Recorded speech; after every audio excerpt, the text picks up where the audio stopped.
ولادت حضرت خواجہ معین الدین حسن چشتی رحمۃ اللہ علیہ کی ولادت مبارک سن 538 ہجری میں سنجر کی سرزمین پر ہوئی۔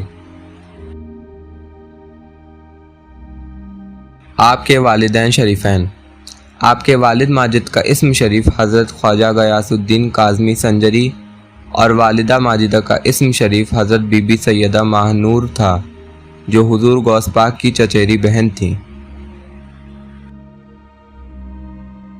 آپ کے جد بزرگوار خواجہ احمد حسین رحمۃ اللہ علیہ عباسی خلیفہ کے دور میں اہل بیت اور سیدوں پر ہونے والے ظلم و جبر سے تنگ آ کر عراق سے ہجرت کر کے سنجر میں آباد ہوئے تھے، جہاں آپ کے دادا خواجہ کمال الدین رحمۃ اللہ علیہ اور والد ذی ہاشم خواجہ غیاث الدین حسن رحمۃ اللہ علیہ پیدا ہوئے تھے، اور اسی سنجر کی سرزمین پر اللہ رب العزت نے حضرت خواجہ غیاث الدین حسن رحمۃ اللہ علیہ کو 14 رجب المرجب سن 538 ہجری میں ایک فرزند مسعود بھی عطا کیا، جن کا نام حسن رکھا گیا، جن کو دنیا آج خواجہ غریب نواز معین الدین حسن چشتی سنجری سے جانتی اور پہچانتی ہے۔ حضرت خواجہ غریب نواز معین الدین حسن رحمۃ اللہ علیہ بچپن سے ہی بہت غریب پرور اور سخی دریا دل تھے۔ ابھی آپ کی عمر 3-4 سال کی ہوئی تھی کہ آپ اپنے ہم عمر بچوں کو اکٹھا کر لیتے اور چشتی روایت کے مطابق ان کی خوب خاطر تواضع فرماتے۔ ایک دفعہ عید کے موقع پر آپ نئے کپڑے پہن کر عیدگاہ جانے لگے تو راستے میں ایک نابینا بچے کو پھٹے پرانے کپڑے میں دیکھا۔ فوراً آپ واپس گھر تشریف لے گئے اور اپنا نیا لباس اتار کر اس نابینا بچے کو پہنایا اور خود دوسرا لباس پہن کر اس نابینا بچے کے ساتھ عید کی نماز ادا کیا۔ حضرت خواجہ معین الدین حسن رحمۃ اللہ علیہ نے ابتدائی تعلیم اپنے گھر میں حاصل کیا اور 9 سال کی عمر میں قرآن حفظ کر لیا۔ اس کے بعد سنجر کے ایک مکتب میں داخلہ کرا دیا گیا، جہاں سے حدیث اور فقہ کا مطالعہ کیا اور کم سن عمر میں ہی ان علوم پر بھی دسترس حاصل کر لیا۔ ابھی آپ 15 سال کے تھے کہ ملکی افراتفری سے تنگ آ کر والد ماجد خراسان چلے گئے، جہاں 15 شعبان سن 562 ہجری میں آپ کے والد بزرگوار وصال فرما گئے، اور اس کے کچھ ہی دنوں کے بعد والدہ مخدومہ کا سایہ بھی آپ کے سر سے اٹھ گیا۔ والد ماجد نے ترکے میں اپنے فرزند کے لیے ایک باغ اور ایک پنچکی چھوڑی تھی۔ آپ باغ کا سارا کام کاج خود ہی سر انجام دیتے اور یاد الہی میں مصروف رہتے تھے۔ ایک روز آپ اپنے کام میں مصروف تھے کہ ایک صاحب حال مجذوب کامل حضرت ابراہیم قندوزی رحمۃ اللہ علیہ باغ میں وارد ہوئے۔ حضرت خواجہ غریب نواز رحمۃ اللہ علیہ نے ان کی بڑی خاطر تواضع فرمائی اور انگور کا ایک خوشہ پیش خدمت کیا۔ اسی وقت مجذوب نے اپنے زنبیل سے خلی کا ایک ٹکڑا نکالا اور اس کو چبا کر حضرت خواجہ غریب نواز کے دہن مبارک میں رکھ دیا، جس سے آپ کا قلب مبارک منور ہو گیا اور عشق الہی نے طبیعت میں گھر کر لیا۔ سینہ انوار الہی کا گنجینہ بن گیا۔ اب عشق الہی کا بے پایا سمندر قلب میں ٹھاٹھے مار رہا تھا۔ حضرت ابراہیم قندوزی رحمۃ اللہ علیہ کے جانے کے بعد آپ نے زندگی کا اثاثہ باغ اور پنچکی فروخت کر کے ساری رقم فقراء اور مساکین میں تقسیم کر دیا اور تلاش حق میں مراکز علم و حکمت اسلامیہ سمرقند، بغداد و بخارا کی طرف روانہ ہوئے۔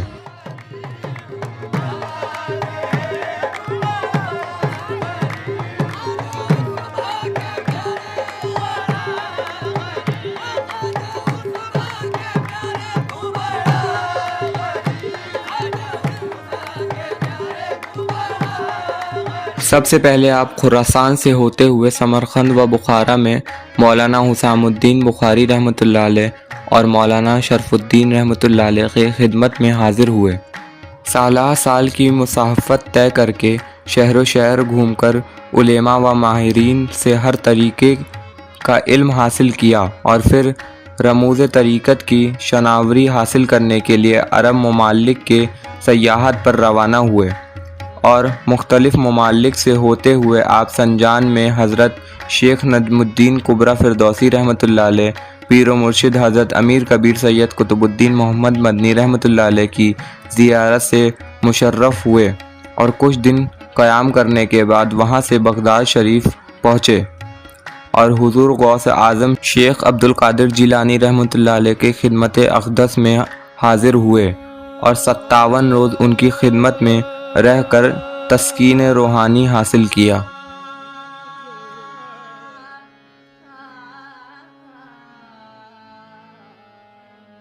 شاہ جیلان نے آپ کے متعلق فرمایا، یہ جوان مرد اپنے دور میں سرمدی عظمتوں اور رفعتوں کی معراج پر پہنچے گا۔ عوام و خواص کے لیے رشد و ہدایت کا مینار نور، احسار و قربانی اور مہر و وفا کا پیمبر اور منبع جودہ سخا ثابت ہوگا۔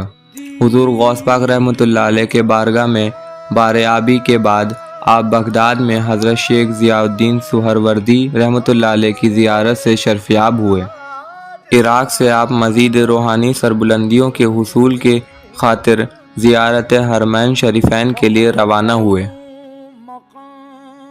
حرمین شریفین کے واپسی پر سن 563 ہجری میں شیخ الشیوخ حضرت عثمان ہرونی رحمۃ اللہ علیہ کی خدمت اقدس میں ہرون پہنچے اور آپ کے دست اقدس پر بیعت ہو کر نعمت عظمیٰ سے مشرف ہوئے۔ حضرت خواجہ غریب نواز رحمۃ اللہ علیہ نے 20 سال کی مدت سفر و ہجر میں شیخ طریقت کے ساتھ گزار دیا، سخت مجاہدات و ریاضات کیا، مسلسل ہفتہ بھر روزہ رکھا، 2/3 جامہ زیبتن کرتے اور اگر وہ پھٹ جاتا تو اسے خود ہی پیون لگایا کرتے تھے، پیر و مرشد کا سامان خود ہی اٹھایا کرتے تھے۔ چنانچہ ایک دن حضرت عثمان ہرونی رحمۃ اللہ علیہ نے خوش ہو کر فرمایا کہ معین الدین اللہ کے محبوب ہیں، مجھے ان کی مریدی پر فخر ہے۔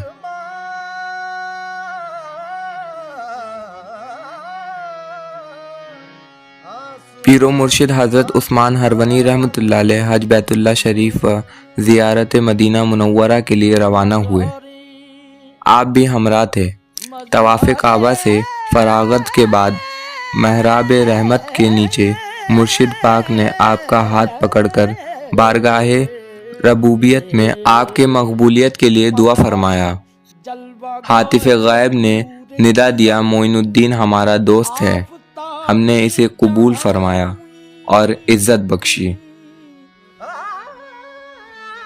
مرشد پاک کے ہمراہ حج بیت اللہ شریف سے فراغت کے بعد آپ مدینہ منورہ حاضری کے لیے تشریف لے گئے اور رسالت مآب صلی اللہ علیہ وسلم کے بارگاہ میں حاضری دی۔ حضور غریب نواز رحمۃ اللہ علیہ نے نہایت عاجزانہ انداز میں بعد ادب و احترام بارگاہ ختم مرتبت صلی اللہ علیہ وسلم میں سلام پیش کیا۔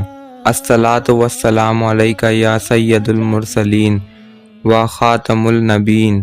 روایت ہے کہ روضہ اقدس سے جواب آیا، وعلیکم السلام یا قطب المشائخ۔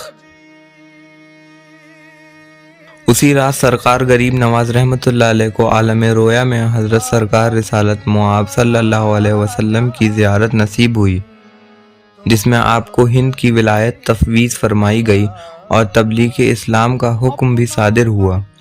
بارگاہ سرکار دو عالم صلی اللہ علیہ وسلم سے سرفراز ہونے کے بعد پیر و مرشد سے بھی سن 583 ہجری میں خرقہ خلافت عظمیٰ عنایت فرمایا۔ خرقہ خلافت کے حصول کے بعد بلاد اسلامیہ کے سیر و سیاحت کیا۔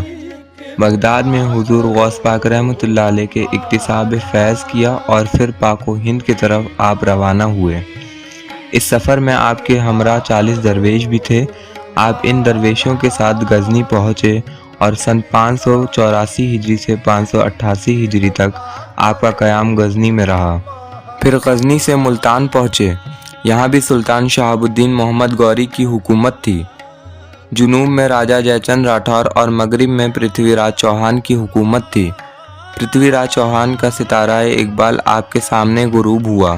ملتان سے کراچی آمد ہوئی اور حضرت سیدنا عبداللہ الاشتر المعروف عبداللہ شاہ غازی رحمۃ اللہ علیہ کے آستانہ عالیہ پر حاضری دے کر آپ کی قدم بوسی سے شرفیاب ہوئے اور آپ کے روحانی فیض سے مالا مال ہو کر لاہور کی طرف روانہ ہوئے، جہاں حضرت سیدنا علی بن عثمان حجویری المعروف حضرت داتا گنج بخش رحمۃ اللہ علیہ کے آستانے پر حاضری ہوئی۔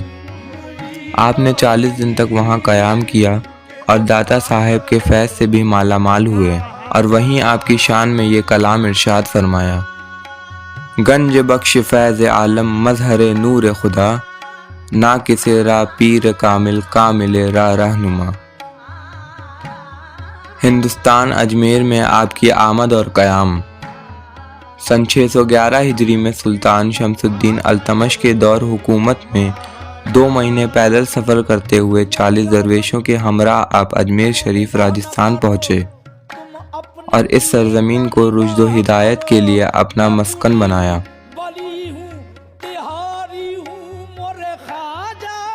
اجمیر شریف جو پرتھوی راج چوہان کی راجدھانی تھی، یہاں پر آپ کو بہت مشکلات و پریشانیوں کا سامنا کرنا پڑا۔ غیر مسلم راجوں مہاراجوں، جادوگروں و جوگیوں سے واسطہ پڑا، مگر آپ تو نائب رسول عطائے رسول تھے، اس لیے وہ سب آپ کے روحانی کشف و کرامات کے آگے کچھ نہ کر سکے، اور آپ کے حسن اخلاق اور اسلام دین فطرت کے سامنے سر خم تسلیم کو مجبور و بے بس ہو گئے، اور آپ نے اس ظلمت کدہ ہند کو ضیاء اسلام سے منور کر دیا۔ حضرت خواجہ غریب نواز رحمۃ اللہ علیہ نے سالہ سال تک بلاد ہند میں تبلیغ اسلام کا عظیم کارنامہ سر انجام دیا اور لاکھوں بندگان خدا کو صراط مستقیم کی راہ پر دائمی طور پر گامزن فرمایا۔ وصال و عرس مبارک۔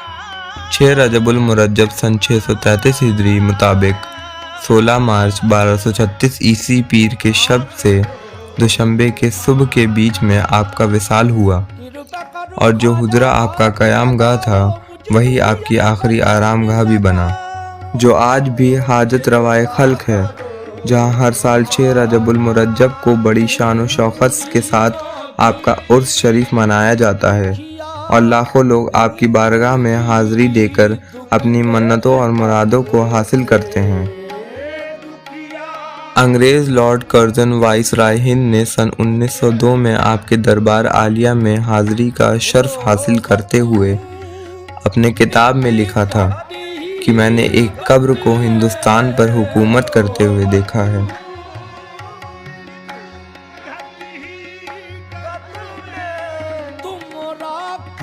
آپ کے خلفائے کرام۔ یوں تو آپ کے کئی خلیفہ تھے، لیکن آپ کے بعد آپ کے خلیفہ خاص حضرت قطب الدین بختیار کاکی رحمۃ اللہ علیہ نے دلی میں سلسلہ چشتی کو بہت شان و شوکت بخشی، اور آپ کے ذریعے یہ سلسلہ پورے ہند و سندھ میں پھیل گیا۔ آپ کے ازواج و اولاد۔ حضرت خواجہ غریب نواز رحمۃ اللہ علیہ کو دین کی تبلیغ و اشاعت کی مصروفیت کے بنا پر ازواجی زندگی کے لیے موقع نہ مل سکا کہ ایک روز حضور سید عالم صلی اللہ علیہ وسلم آپ کے خواب میں تشریف لائے اور فرمانے لگے: اے معین الدین، تم ہمارے دین کے معین ہو، لیکن پھر بھی میرے سنتوں میں سے ایک سنت چھوڑ رہے ہو۔ آپ بیدار ہوئے تو فکر دامنگیر ہوئی، لہٰذا سن 590 ہجری میں آپ نے پہلا نکاح بی بی امت اللہ سے فرمایا، اور اس کے بعد سن 620 ہجری میں دوسرا نکاح سید وجیہ الدین مشہدی کی دختر بی بی عصمت اللہ سے فرمایا، اور آپ کے 3 فرزند حضرت خواجہ فخر الدین چشتی رحمۃ اللہ علیہ، حضرت خواجہ ضیاء الدین ابو سعید چشتی رحمۃ اللہ علیہ، حضرت خواجہ حسام الدین چشتی رحمۃ اللہ علیہ، اور ایک دختر حافظہ بی بی جمال پیدا ہوئے۔ آپ کا شجرہ نسب۔ حضرت قطب الاقطاب خواجہ خواجگان خواجہ سید معین الدین حسن کاظمی سنجری چشتی رحمۃ اللہ علیہ، ابن حضرت خواجہ غیاث الدین، ابن حضرت کمال الدین، ابن حضرت احمد حسین، ابن حضرت نجم الدین طاہر، ابن حضرت عبدالعزیز، ابن امامزادہ حضرت ابراہیم، ابن حضرت سیدنا امام موسیٰ الکاظم علیہ السلام، ابن حضرت سیدنا امام جعفر الصادق علیہ السلام، ابن حضرت سیدنا امام محمد الباقر علیہ السلام ابن حضرت سیدنا امام علی زین العابدین علیہ السلام ابن سید الشہداء حضرت سیدنا امام حسین علیہ السلام ابن سرکار سیدنا مولا علی شیر خدا علیہ السلام۔